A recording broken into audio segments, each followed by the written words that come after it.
Welcome to the Afterspin, opinions from thought leaders in our state. I want to ask John Hood and Chris Fitzsimon.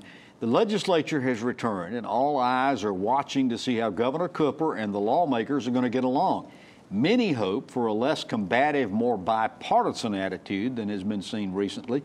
What are the chances this might happen, and what will be the result if it doesn't? John, you wrote a column just recently about bipartisanship. Sound off on this. Well, my column ought to settle the matter, as it usually does. But not everybody read it.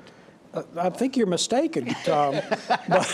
but what I would say about Chris, did you read it? Of course he did. Of course he did. But I don't think it settles the matter. The first thing to know is that bipartisanship cannot mean, oh, when that idiot in the other party finally does the right thing and agrees with me, which is the way a lot of people use the term bipartisanship. They basically define it as when the other side agrees with us. And that can't be what it means.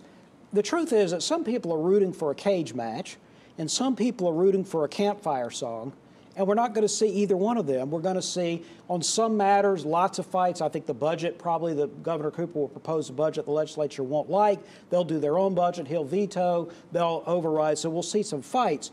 But don't discount the possibility that Cooper and the legislature will agree on some matters. There will be some bills passed that he signs. So that's what we will see. We will see a little bit from column A and a little bit from column B. Chris? Yeah, I don't disagree with that. And I'm actually encouraged that I think Governor Cooper has reached out to legislative leaders behind the scenes. He's told them something about appointments that are coming. There've been talks about HB2, whether they've been productive or not. I actually think there's a different, in some ways, Governor McCrory being part of the same party may have led them all to think that they were going to agree, that they didn't need to talk as much. Obviously, they're going to disagree. They're going to disagree a lot. They're going to be vetoes. They're going to be vetoes tried to be overridden. Many of them will be overridden. That's just the nature of having different parties with different priorities.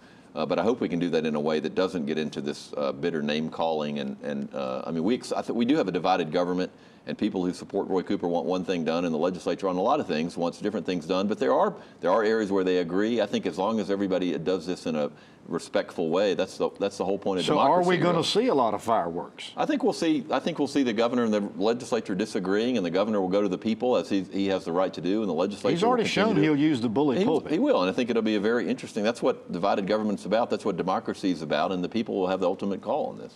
All right. Well, thanks for watching the Afterspin. We'll have more video all during the week on ncspin.com.